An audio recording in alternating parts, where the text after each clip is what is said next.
சொக்கனுக்கு பக்கத்திலே சோடி என்று வந்தவளே நூல் புடவையில் ஒளிஞ்சுக்கிட்டு நினைச்ச தாளம் போடணுமே.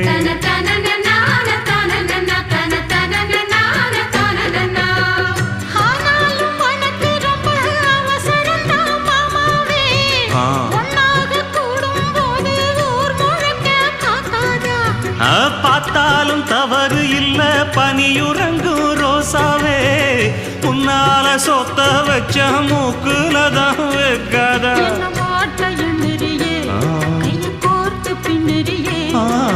பாட்ட பாடி பல விதமா சேட்ட பண்ணுறியே.